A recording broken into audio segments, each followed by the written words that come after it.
ఓం మహాగణాధిపతయే నమః. ఓం గురుభ్యో నమః. ఓం శ్రీమాత్రే నమః.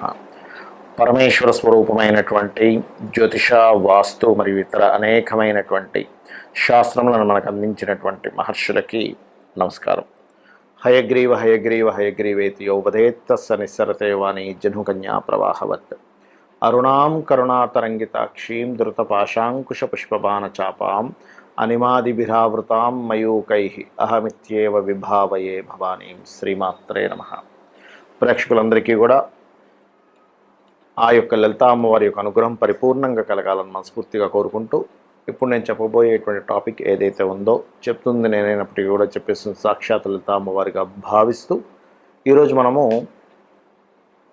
ప్రతి లగ్నం వారు, లగ్నం తెలిసిన వారు లగ్నం నుంచి చూసుకోండి, లగ్నం తెలియనటువంటి వారు రాశి నుంచి చూసుకోండి.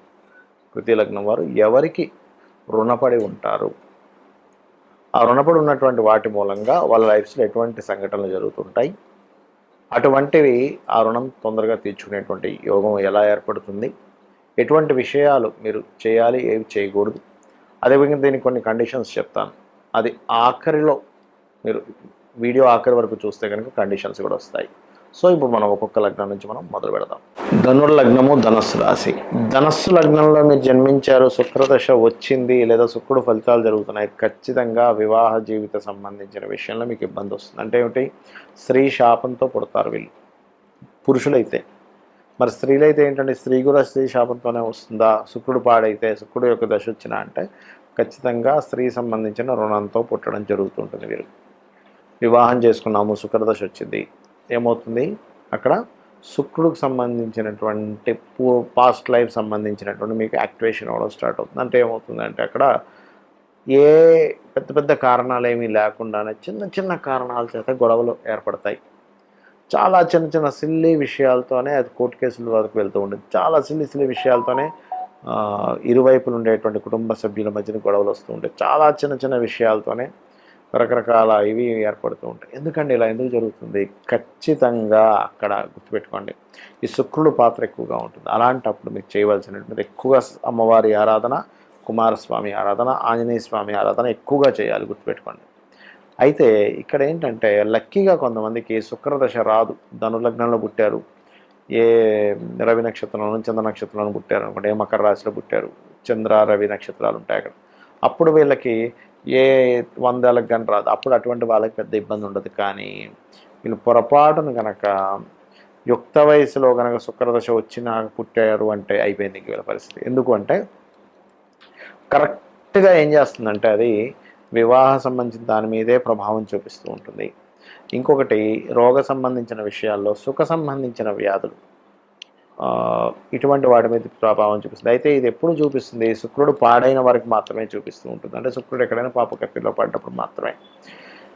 మరియు మరొక విషయం ఏంటంటే ఈ లోన్స్, ఎవరికైనా లోన్స్ ఇవ్వడము, లోన్స్ తీసుకోవడము, అందులో ముఖ్యంగా స్త్రీలకు ఎవరికైనా లోన్స్ ఇవ్వడం, తీసుకునేటువంటి వాటి మీద ఎక్కువగా పనిచేస్తూ ఉంటుంది ఇది. అయితే అన్నిటికంటే ముఖ్యంగా పనిచేసేటువంటిది మాత్రం కేవలం వివాహ సంబంధించిన వాటి మీద ఎక్కువగా పనిచేస్తుంది ఈ యొక్క ధనుర్లగ్నం వారికి. దీనికి ఏంటంటే సింపుల్ మంత్ర శ్రీమాత్రే నమః అనే నామం అద్భుతంగా పనిచేస్తుంది. ఓం శ్రీమాత్రే నమః, ఓం శ్రీమాత్రే నమః, ఓం శ్రీమాత్రే నమః. లేదంటే ఆల్రెడీ వివాహం అయిందండి, మేము ఆల్రెడీ గొడవ పడుతున్నాము, నాకు అసలు ఆ గొడవ ఎలా తీరుతుందో అర్థం కావట్లేదు అనుకునేటువంటి వారికి ఓం శివకామేశ్వరాంకస్త శివా స్వాధీన వల్లభాయై నమః. లేదంటే వివాహం అవ్వట్లేదండి అంటూ ఉంటారు కొంతమంది. ఎందుకంటే శుక్రుడు మహాదశ వస్తుంది. యాక్చువల్గా ఏంటంటే ధనులగ్నంలో జన్మించిన వారికి ఖచ్చితంగా వివాహం అయిపోతుంది. ఎందుకంటే వాళ్ళు ఇది అనుభవించాలి కదా. ఎవరికో ఎక్కడో సప్తమాధిపతి పూర్తిగా పాడైపోయి సప్తమాధిపతి ఇచ్చే రిజల్ట్స్, అంటే వివాహ రిజల్ట్స్ రాకపోతే ఎక్కడో 1 కోటిలోనో 10 కోట్లోనో ఒక జాతకానికి అవ్వదేమో. కానీ అదర్వైజ్ ధనుర్లగ్నంలో పుట్టారంటే వివాహం అయ్యి తీరుతుంది. ఎందుకంటే ఆ జాతకుడు జీవిత భాగస్వామి ద్వారా కొంత అనుభవించాల్సిన కర్మలో జన్మించాడు కాబట్టి ఖచ్చితంగా అయి తీరుతుంది. అయితే దీనికి ఏమిటంటే ఇందాక నేను చెప్పినటువంటి మంత్రాలు చేసుకుంటూ, చపాతీ ఉంటుంది, చపాతీకి తేనె పూసి చక్కగా గోవుకు తినిపించండి. అలా ఎవరైతే తేనె పూసి గోవుకు తినిపిస్తారో అదేమవుతుందంటే పాస్ట్ లైఫ్ కర్మను తగ్గిస్తుంది. తగ్గించడం ద్వారా మీరు అద్భుతమైన రిజల్ట్స్ పొందుతారు. ఈ రుణం అనేటువంటిది మనం ఇప్పటిదాకా మనం మాట్లాడుకున్నాం కదా. దీనికి మరి పరిహారాలు ఏ లగ్నం వారికైనా సరే గుర్తుపెట్టుకోండి, పరిహారం అనేటువంటిది ఏదైతే ఉందో అది మీరు పాయింట్ నెంబర్ 1 రెగ్యులర్గా చేసుకోవాలి. ఏదో ఒకసారి చేశానండి, ఒకసారి చేశాను నాకు తీరిపోదా అంటే తీరదు అది రుణం. ఎందుకంటే మీకు పూర్వజన్మల్లో చేసినటువంటి కర్మ మూలంగానే మీ చుట్టూనే బంధువర్గం రూపంలోని, ఫ్రెండ్స్ రూపంలోని, శిష్యుల రూపంలోని, గురువుల రూపంలోని, భార్య భర్త పిల్లలు, ఇంటి పక్కింటి వాళ్ళ రూపంలోని, ఎదురింటి వాళ్ళ రూపంలోని, మీ బాస్ రూపంలోని, మీ యొక్క కొలిక్ రూపంలోనే వస్తూ ఉంటుంది ఆ కర్మ అనేటువంటిది.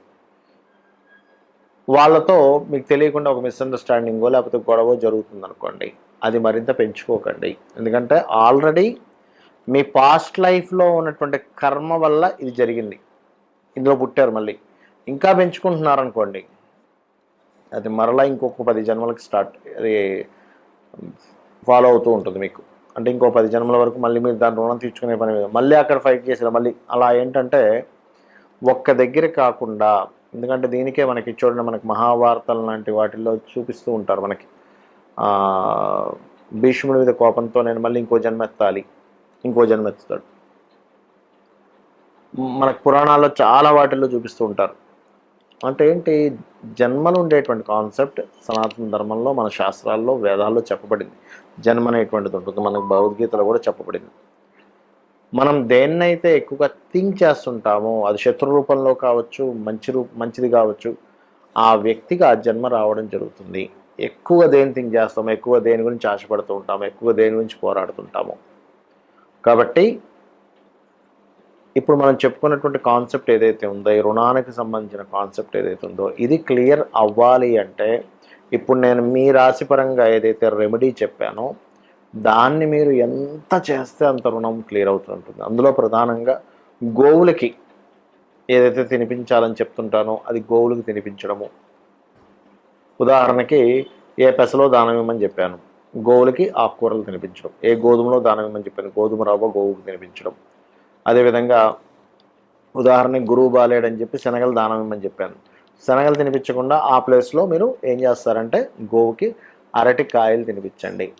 ఒక్కోసారి శని ద్వారా వస్తుంది రుణం, అంటే శని గ్రహం ద్వారా రుణం వస్తుంది. అలాంటప్పుడు తెల్ల నువ్వులు దానం ఇవ్వమని చెప్తాను, కానీ గోవుకి నువ్వులు తినిపించకూడదు. అలాంటి సందర్భంలో మీరు చేయవలసింది ఏమిటి అంటే గోవుకి బెల్లము తినిపించాలి. ఆ రకంగా పదార్థం అన్నీ కూడా గోవులకు తినిపించకూడదు. అలా తెల్ల నువ్వులు తినిపించినట్లయితే మరింత దోషం ఏర్పడుతుంది. ఎందుకంటే అది ఏదైనా ప్రెగ్నెన్సీతో ఉన్నట్లయితే ఆ యొక్క దోషం మీకు చుట్టుకుంటుంది. కాబట్టి ఈ యొక్క అంశాల్లో ఈ జాగ్రత్తలు తీసుకోండి. అదేవిధంగా తండ్రి రూపంలోనో, కొడుకు రూపంలోనో, కూతురు రూపంలోనో వస్తుందని చెప్పానండి మీకు కర్మ. వాళ్ళు మీ పట్ల ఒక రకమైన బిహేవియర్ చేస్తుండొచ్చు. ఇప్పుడు మీరు అర్థం చేసుకోవాల్సింది ఒకటే, ఓకే ఇది పాస్ట్ లైఫ్లో నేను చేసినటువంటి కర్మ, అంటే మీ ప్రమేయం ఏమీ లేకపోయినా కూడా వాళ్ళు మిమ్మల్ని వెతుక్కుంటూ వచ్చి ఇబ్బంది పెడుతున్నారు అంటే సంథింగ్ పాస్ట్ లైఫ్ కర్మ ఉంది అక్కడ. అదేవిధంగా దాన్ని తగ్గించుకునేటువంటి మార్గం మాత్రం 3 మార్గాలు చెప్పారు జ్యోతిష్ శాస్త్రంలో. ఒకటి సూర్యభగవానుడి యొక్క ఆరాధన, లేదా మీ పంచమాధిపతిని ఆరాధించడము, లేదు రెండవది లలితా సహస్రనామాలు లేదా విష్ణు సహస్రనామాలు, ముఖ్యంగా లలితా అమ్మవారి యొక్క ఆరాధన నిత్యము చేయడం ద్వారా రుణం క్లియర్ అవుతుంది. అది కూడా మెడిటేషన్లో మీరు శ్వాస మీద ధ్యాస పెట్టి ఒక నామం, ఒక లలితా సహస్రనామాలు అవుతూ ఉన్నాయి. ఓం శ్రీమాత శ్రీ మహారాజ్ని శ్రీమత్ సింహాసనేశ్వరి అయినప్పుడు శ్వాస తీసుకుంటూ ఈ భాగంలోకి మీరు తీసుకుంటున్నట్టుగా భావిస్తూ ఉండాలి, మళ్ళీ కిందకి వెళ్తున్నట్టుగా భావిస్తూ ఉండాలి. అప్పుడు ఏమవుతుందంటే మీ కర్మలు తొలగుతాయి. షట్చక్రాలు ఎప్పుడైతే యాక్టివేషన్ అవుతాయి కర్మలు తొలగుతాయి. అదేవిధంగా మీకు దగ్గరలో ఆలయం కానీ ఏదైనా ఉత్సవాలు కానీ జరిగేటప్పుడు మీ వంతు సహాయం, ధన సహాయం కాదు నేను అనేది, మీ వంతు మీకు చేతనైనంత ఏదైనా అక్కడికి ఒళ్ళు వంచి ఏదైనా పని చేయడం, అక్కడ ఏదైనా క్లీన్ చేయడం లాంటివి చేస్తే కూడా మీ పూర్వజన్మ కర్మలు తొలగుతాయి. కర్మ తొలగితేనే మీ యొక్క రుణం తీరుతుంది. ఇది గుర్తుపెట్టుకోండి. రెగ్యులర్గా అమ్మవారి చాంటింగ్ చేయండి, ఆనందదాయకంగా ఉండండి. అమ్మవారి యొక్క అనుగ్రహం మీకు పరిపూర్ణంగా కలగాలని మనస్ఫూర్తిగా కోరుకుంటూ శ్రీమాత్రే నమః.